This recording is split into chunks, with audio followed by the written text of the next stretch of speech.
Hello students, ಇದು session 3.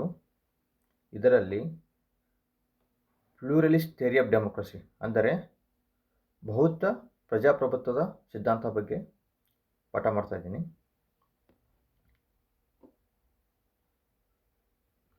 ಮೊದಲಿಗೆ ನಾವು ಬಹುತ್ವ ಪ್ರಜಾಪ್ರಭುತ್ವ ಅಂದರೆ ಏನೆಂದು ತಿಳ್ಕೊಳ್ಬೇಕು. What is the meaning of pluralistic democracy? ಬಹುತ್ವ ಪ್ರಜಾಪ್ರಭುತ್ವ ಅಂದರೆ ಪ್ರಜಾಪ್ರಭುತ್ವದ ಸಾಕಾರಕ್ಕೆ ವೈವಿಧ್ಯಮಯ ಗುಂಪುಗಳ ಭಾಗವಹಿಸುವಿಕೆ ಅಗತ್ಯವೆಂದು ಪ್ರತಿಪಾದಿಸುವ ಸಿದ್ಧಾಂತವನ್ನು ನಾವು ಬಹುತ್ವ ಪ್ರಜಾಪ್ರಭುತ್ವ ಎಂದು ಕರೆಯುತ್ತೇವೆ. ಇಲ್ಲಿ ಎಲ್ಲ ಗುಂಪುಗಳು ತಮ್ಮ ಹಿತಾಸಕ್ತಿ ಇಟ್ಟುಕೊಂಡು ಭಾಗವಹಿಸಬೇಕು. ಅಂದರೆ ವೈವಿಧ್ಯಮಯ ಗುಂಪುಗಳು ಪಾಲ್ಗೊಳ್ಳೋಕ್ಕೆ ಬಹಳ ಅಗತ್ಯ ಇದರಲ್ಲಿ. ಅದಕ್ಕೆ ನಾವೇನಂತೀವಿ? ಬಹುತ್ವ ಪ್ರಜಾಪ್ರಭುತ್ವ ಎನ್ನುತ್ತೀವಿ. ಇನ್ನೊಂದು, ವೈವಿಧ್ಯಪೂರ್ಣ ಹಿತಾಸಕ್ತಿಗಳ ಮಧ್ಯೆ ಸಮತೋಲನ ಸಾಧಿಸುವ ಪ್ರಕ್ರಿಯೆಯಲ್ಲಿ ಪ್ರಜಾಪ್ರಭುತ್ವದ ತಾತ್ವಿಕ ಮೌಲ್ಯ ಇದೆ ಎಂದು ಬಹುತ್ವ ಪ್ರಜಾಪ್ರಭುತ್ವ ಹೇಳುತ್ತದೆ. ಏನಪ್ಪ ಅಂದರೆ ಇಲ್ಲಿ ವೈವಿಧ್ಯಪೂರ್ಣ ಹಿತಾಸಕ್ತಿಗಳ ಮಧ್ಯೆನೂ ಕೂಡ ನಾವು ಬ್ಯಾಲೆನ್ಸ್ ಮೇಂಟೈನ್ ಮಾಡಬಹುದು ಅಂತ ಬಹುತ್ವ ಪ್ರಜಾಪ್ರಭುತ್ವ ಪ್ರತಿಪಾದನೆ ಮಾಡುತ್ತದೆ. ಬಹುತ್ವ ಪ್ರಜಾಪ್ರಭುತ್ವವು ಕೆಲವೇ ಗಣ್ಯರು ಅಧಿಕಾರದಲ್ಲಿ ಭಾಗವಹಿಸುವುದನ್ನು ಸಮರ್ಥಿಸುವ ಗಣ್ಯರ ಸಿದ್ಧಾಂತಕ್ಕೆ ತೀವ್ರವಾಗಿ ವಿರೋಧ ಮಾಡುತ್ತೆ. ಸಹಜವಾಗಿ ಒಂದು ಪ್ರಜಾಪ್ರಭುತ್ವದಲ್ಲಿ ಕೆಲವು ವರ್ಗಗಳ ಹಿತಾಸಕ್ತಿ ಮೇರೆಗೆ ಸಾಧಿಸಬಹುದು. ಅದನ್ನು ಈ ಬಹುತ್ವ ಪ್ರಜಾಪ್ರಭುತ್ವ ಸಿದ್ಧಾಂತ ವಿರೋಧ ಮಾಡುತ್ತೆ. ಇನ್ನು ಬಹುತ್ವ ಚಿಂತನೆಯ ಅಡಿಪಾಯ. ಈ ಬಹುತ್ವ ಚಿಂತನೆ ಹೇಗೆ ಡೆವಲಪ್ಮೆಂಟ್ ಆಯಿತು ಅನ್ನೋದು ನೋಡೋಣ. ಇದರಲ್ಲಿ ಕೆಲವು ಚಿಂತಕರು ಅವರವರ ಅಭಿಪ್ರಾಯ ಕೊಟ್ಟಿದ್ದಾರೆ. ಮೊದಲನೇದಾಗಿ ಜೇಮ್ಸ್ ಮ್ಯಾಡಿಸನ್ ಅವರು ಫೆಡರಲಿಸ್ಟ್ ಪೇಪರ್ಸ್ ಅಂತ ಒಂದು ಬುಕ್ ಬರೀತಾರೆ. ಅದರಲ್ಲಿ ಅವರು ಬಹುತ್ವ ಚಿಂತನೆ ಬಗ್ಗೆ ವಿಸ್ತಾರವಾಗಿ ಬರೆದು ಒಂದು ಅಡಿಪಾಯ ಹಾಕಿಕೊಡ್ತಾರೆ. ಏನಪ್ಪ ಅಂದರೆ, ವಿಶಾಲ ಗಣರಾಜ್ಯದಲ್ಲಿ ವೈವಿಧ್ಯಮಯ ಹಿತಾಸಕ್ತಿಗಳು ಯಾವುದೊಂದು ಬಣದ ಪ್ರಾಬಲ್ಯವನ್ನು ತಡೆಯುತ್ತದೆ. ಈ ಬಹುತ್ವ ಪ್ರಜಾಪ್ರಭುತ್ವ ಇದ್ದರೆ ನಾವು ಒಂದು ಬಣದ ಪ್ರಾಬಲ್ಯವನ್ನು ತಡೆಯಬಹುದು ಅಂತ ಅವರ ಅಭಿಪ್ರಾಯ ವ್ಯಕ್ತಪಡಿಸ್ತಾರೆ. ಹಾಗೆ ಡೇವಿಡ್ ಬಿ ಟ್ರೂಮನ್ ಅವರು ಕೂಡ ದ ಗವರ್ನಮೆಂಟಲ್ ಪ್ರೊಸೆಸ್ ಬುಕ್ಕಲ್ಲಿ ಒಂದು ಚಾಪ್ಟರ್ ಬರೀತಾರೆ. ಏನಪ್ಪ ಅಂದರೆ ಇಂಟ್ರೆಸ್ಟ್ ಗ್ರೂಪ್ಸ್ ಆ್ಯಂಡ್ ಪ್ಲೂರಲಿಸಮ್ ಅಂತ ಬರೀತಾರೆ. ಅದರಲ್ಲೇ ಅವರು ಏನು ಹೇಳ್ತಾರೆ, ಸಂಘಟಿತ ಗುಂಪುಗಳ ನಿಶ್ಚಿತ ಪಾತ್ರ, ಪರಸ್ಪರ ಸ್ಪರ್ಧೆಯಿಂದ ಶಕ್ತಿ ಹಂಚಿಕೆ. ಏನಾಗುತ್ತಂದರೆ, ಬಹುತ್ವ ಪ್ರಜಾಪ್ರಭುತ್ವದಲ್ಲಿ ಹಲವು ಗುಂಪುಗಳು ಮುಕ್ತವಾಗಿ ಸ್ಪರ್ಧೆ ಮಾಡಿದರೆ ಮತ್ತು ಅದರಿಂದ ಏನಾಗುತ್ತೆ, ಮುಕ್ತವಾಗಿ ಎಲ್ಲರಲ್ಲಿ ಅಧಿಕಾರವನ್ನು ಹಂಚಿ ಹೋಗುತ್ತೆ. ಅದರಿಂದ ನಾವು ಒಂದೇ ವರ್ಗ ಡಾಮಿನೇಟ್ ಮಾಡೋದು ತಡೆಗಟ್ಟಬಹುದು ಅಂತ ಅವರು ಅಭಿಪ್ರಾಯ ವ್ಯಕ್ತಪಡಿಸ್ತಾರೆ. ನೆಕ್ಸ್ಟು, ರಾಬರ್ಟ್ ಎ ಡಾಲ್ ಅವರು ಹೂ ಗವರ್ನರ್ಸ್ ಎಂಬ ಬುಕ್ಕಲ್ಲಿ ಶ್ರೇಣ್ಯಾತ್ಮಕ ಹಾಗೂ ವೈವಿಧ್ಯಮಯ ಗುಂಪುಗಳು ಅಂತ ಅವ್ರು ಹೇಳ್ತಾರೆ. ಹೇಗೆಂದರೆ, ಶ್ರೇಣ್ಯಾತ್ಮಕ ಮತ್ತು ವೈವಿಧ್ಯ ಗುಂಪುಗಳು ಪಾತ್ರವನ್ನು ಅವರು ಒತ್ತಿ ಹೇಳ್ತಾರೆ. ಅಧಿಕಾರವು ಕೆಲವೇ ವ್ಯಕ್ತಿಗಳ ಕೈಗಳಲ್ಲಿ ಕೇಂದ್ರಿತವಾಗುವುದಕ್ಕಿಂತ ವೈವಿಧ್ಯಮಯ ಶ್ರೇಣ್ಯಾತ್ಮಕ ಗುಂಪುಗಳಲ್ಲಿ ಹಂಚಿಕೊಳ್ಳಬೇಕೆಂದು ಅವರು ವಾದಿಸ್ತಾರೆ. ನೋಡಿ, ಅಧಿಕಾರವು ಕೆಲವೇ ಗಣ್ಯರಲ್ಲಿ ಕೈಯಲ್ಲಿ ಏಕೀಕೃತ ಆಗುವ ಬದಲು ವಿವಿಧ ಹಿತಾಸಕ್ತಿಗಳ ಗುಂಪುಗಳ ನಡುವೆ ಹಂಚಿಕೆ ಆಗಬೇಕಂತ ಅವರು ಅಭಿಪ್ರಾಯ ವ್ಯಕ್ತಪಡಿಸ್ತಾರೆ. Power is shared among various interest groups rather than being a concentrated in the hands of few elites ಅಂತ ಹೇಳ್ತಾರೆ. ಇನ್ನು ಜಾನ್ ಡಿ ಹೇವುಡ್ ಅವರು ಪೊಲಿಟಿಕಲ್ ಐಡಿಯಾಲಜಿಸ್ ಎಂಬ ತಮ್ಮ ಬುಕ್ದಲ್ಲಿ ಏನು ಹೇಳ್ತಾರೆ ಅಂದರೆ, ರಾಜಕೀಯ ಸಿದ್ಧಾಂತ ಸಂದರ್ಭದಲ್ಲಿ ಬಹುತ್ವ ಚರ್ಚೆಯನ್ನು ಅವರು ಚರ್ಚಿಸುತ್ತಾರೆ. ಅದರಲ್ಲಿ ಅವರು ಏನು ಹೇಳ್ತಾರಪ್ಪ ಅಂದರೆ, ಪ್ರಜಾಪ್ರಭುತ್ವ ಪ್ರಕ್ರಿಯೆಗೆ ಬಹು ಗುಂಪುಗಳು ಹೇಗೆ ಕೊಡುಗೆ ನೀಡುತ್ತವೆ ಮತ್ತು ಪರಿಣಾಮಕಾರಿ ಆಗಿ ಗುಂಪು ಪ್ರಾತಿನಿಧ್ಯದ ಅಗತ್ಯವನ್ನು ಹೇವುಡ್ ಪ್ರತಿಪಾದನೆ ಮಾಡ್ತಾರೆ.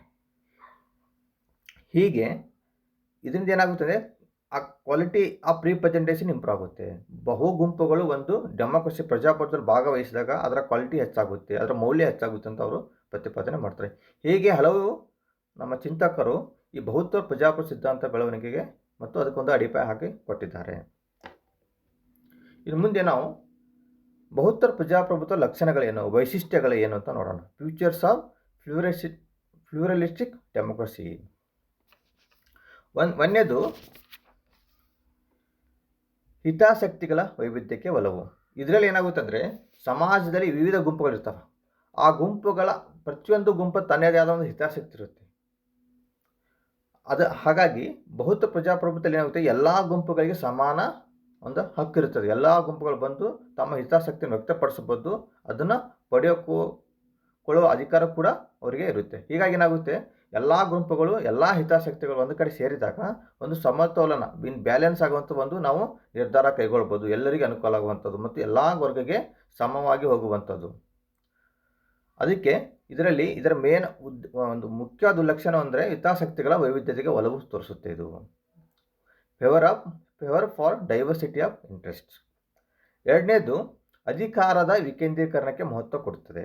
ಇಲ್ಲಿ ಬಹುತ್ವ ಪ್ರಜಾಪ್ರಭುತ್ವದಲ್ಲಿ ಅಧಿಕಾರದ ವಿಕೇಂದ್ರೀಕರಣಕ್ಕೆ ಬಹಳ ಮಹತ್ವ ಇದೆ.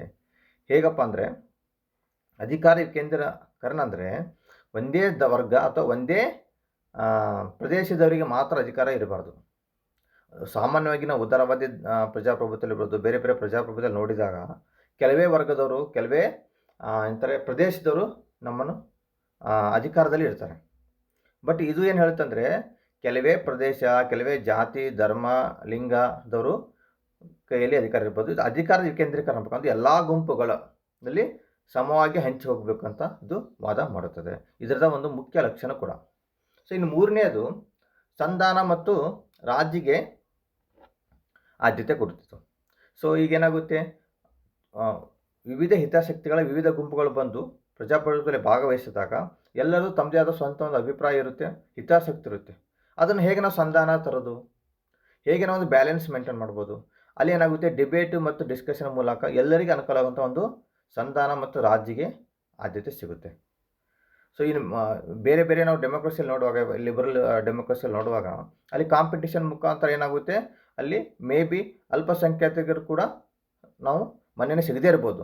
ಬಟ್ ಇಲ್ಲಿ ಏನಾಗುತ್ತೆ, ಎಲ್ಲ ಜಾತಿ ವರ್ಗದವರಿಗೆ ಸಮಾನ ಪಾರ್ಟಿಸಿಪೇಷನಲ್ಲಿ ಸಮಾನ ಅವಕಾಶ ಇರೋದ್ರಿಂದ ನಾವೊಂದು ಸಂಧಾನ ಮತ್ತು ರಾಜಿಗೆ ನಾವು ಆದ್ಯತೆ ಕೊಡ್ಬೋದು ಅಂತ ಹೇಳ್ಬೋದು.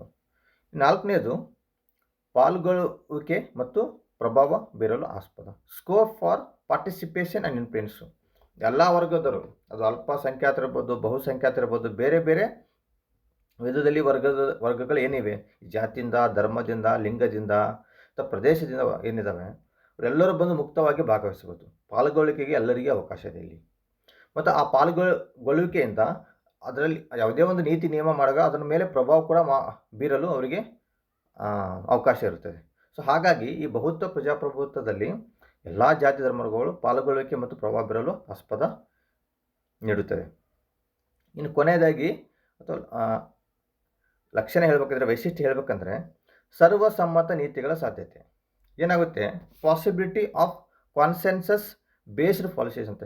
ಯಾವುದೇ ಒಂದು ಕಾನೂನು ಮಾಡೋದಾಗಲಿ, ಸಾರ್ವಜನಿಕ ನೀತಿ ಮಾಡೋದಾಗಲಿ, ಸ್ಕೀಮ್ ಮಾಡಬೇಕಾಗಲಿ, ಎಲ್ಲ ಜಾತಿ ವರ್ಗಗಳ ಅಥವಾ ಎಲ್ಲ ಗುಂಪುಗಳ ಸಮಾನವಾಗಿ ಭಾಗವಹಿಸಿಕೆಯಿಂದ ಏನಾಗುತ್ತೆ, ಎಲ್ಲರಿಗೆ ತಮ್ಮದೇ ಆದಂಥ ಒಂದು ಬೆನಿಫಿಟ್ಸ್ ಏನು ಸರ್ಕಾರದಿಂದ ಇರ್ಬೋದು, ಏನೇ ಇರುತ್ತಲ್ಲ ಅದೆಲ್ಲರಿಗೆ ಸಿಗುವಂಥ ಚಾನ್ಸಸ್ ಜಾಸ್ತಿ ಇರುತ್ತೆ. ಯಾಕಂದರೆ ಎಲ್ಲ ವರ್ಗಗಳು ಇಲ್ಲಿ ಪಾಲ್ಗೊಳ್ಳುವಿಕೆಗೆ ಮಹತ್ವ ಕೊಟ್ಟಿರ್ತಾರೆ.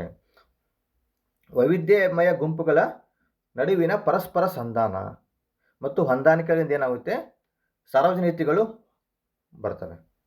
ಸಾಮಾನ್ಯವಾಗಿ ವಿರೋಧ, ಗೊಂದಲ ಮತ್ತು ಅಸಮಾಧಾನವಿಲ್ಲದ ಪ್ರಾತಿನಿಧಿಕ ಸರ್ವಸಮ್ಮತ ಸಾರ್ವಜನಿಕ ನೀತಿಗಳನ್ನು ಇಲ್ಲಿ ನಾವು ಸೃಷ್ಟಿಸಬಹುದು ಅಂತೂ ಬಹುತ್ವ ಪ್ರಜಾಪ್ರಭುತ್ವದಲ್ಲಿ ಹೇಳ್ಬೋದು. ಸೊ ಇವು ಬಹುತ್ವ ಪ್ರಜಾಪ್ರಭುತ್ವದ ಲಕ್ಷಣಗಳು. ಇನ್ನು ಮುಂದೆ ಟೀಕೆಗಳು, ಕ್ರಿಟಿಸಿಸಮ್. ಇಷ್ಟೆಲ್ಲ ಹೇಳಿದ್ದೀವಿ ನಾವು, ಇದು ಸಾಮಾನ್ಯವಾಗಿ ಎಲ್ಲ ವರ್ಗಗಳಿಗೆ ಹಿತಾಸಕ್ತಿಯನ್ನು ಕಾಪಾಡುತ್ತೆ ಇದು ಅಂತ ಬಹುತ್ವ ಪ್ರಜಾಪ್ರಭುತ್ವ ಬಗ್ಗೆ ಹೇಳಿದ್ದೀವಿ. ಇದು ಟೀಕೆಗಳೇನು, ಕ್ರಿಟಿಸಿಸಮ್ ಏನು, ಇದರದೇ ಆದಂಥ ಕೆಲವು ನಾವು ಡಿಮೆರಿಟ್ಸ್ ನೋಡ್ಬೋದು.